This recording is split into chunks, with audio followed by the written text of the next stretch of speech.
In the golden sands of 6th century Arabia, in the sacred city of Makkah, lived a man whose character was unmatched.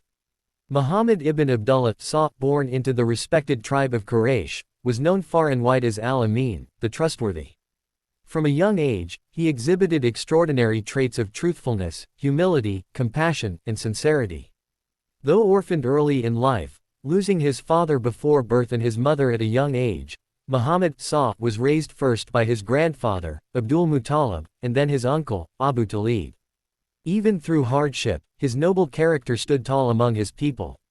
At the same time, in that same city, there lived a woman of incredible status, dignity, and intelligence, Hazrat Khadija bint Khuwaylid Ra. She was among the wealthiest individuals in Makkah, a successful and influential merchant who owned a vast trading business. She came from a noble lineage and was well known not just for her wealth, but for her wisdom, kindness, and generosity. Having been widowed twice, Khadija Ra had experienced the pain of loss, yet remained strong and composed, continuing to grow her business and reputation with grace.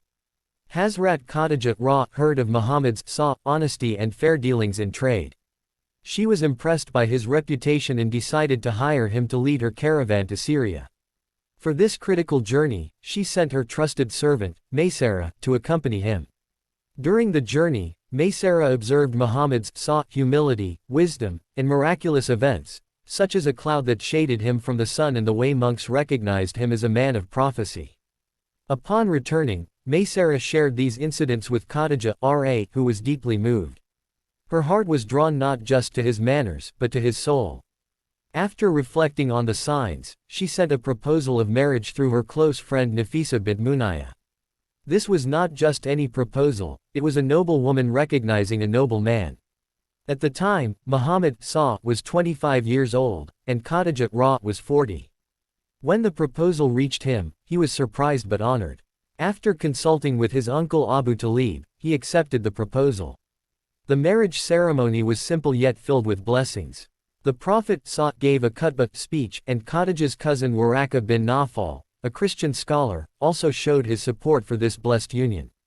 Their marriage was based on love, mutual respect, and a deep emotional and spiritual connection.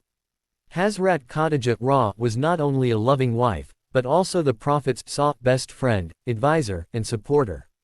Together, they built a home full of peace, sincerity, and generosity. They were blessed with several children, though only Fatima Ra would live to witness the spread of Islam. Their bond was pure and unshakable. Despite Khadija Ra being older, there was never any distance between their hearts.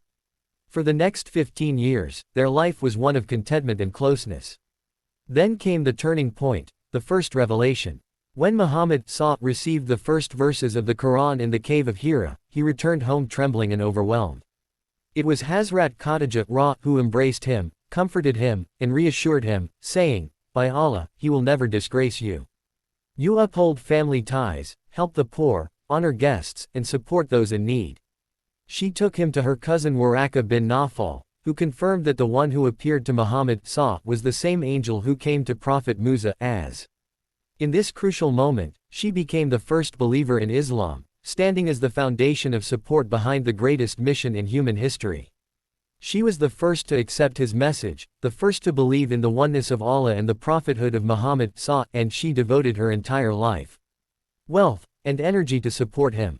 When the Quraysh opposed the message of Islam and began persecuting the Prophet and his companions, Khadija Ra remained a pillar of strength. She gave away all her wealth to support the Muslims. During the painful 3-year boycott of the Muslims in the valley of Shib Abi Talib, when food and resources were scarce, Khadija Ra, despite her age, endured the hardship without complaint. Their marriage lasted for 25 years, during which the Prophet never took another wife. He remained entirely devoted to her.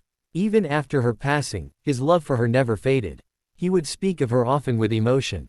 He would say, "She believed in me when no one else did."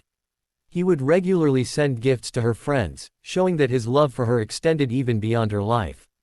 Her death, which occurred in the same year as the death of his beloved uncle Abu Talib, left the Prophet in deep sorrow.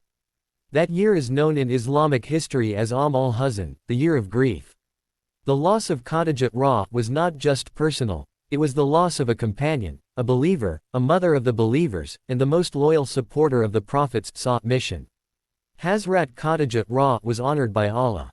Once, the angel Jibreel came to the Prophet and said, "Give Khadija the glad tidings of a palace in paradise, made of pearls, where there will be no noise and no fatigue." She was granted the highest rank among women in Islam, alongside Maryam Asiya and Fatima Their love story is unlike any other. It is not a tale of mere romance, it is a story of faith, sacrifice, trust, loyalty, and deep companionship. Their marriage is a role model for every couple, built on understanding, mutual support, and striving together for the sake of Allah.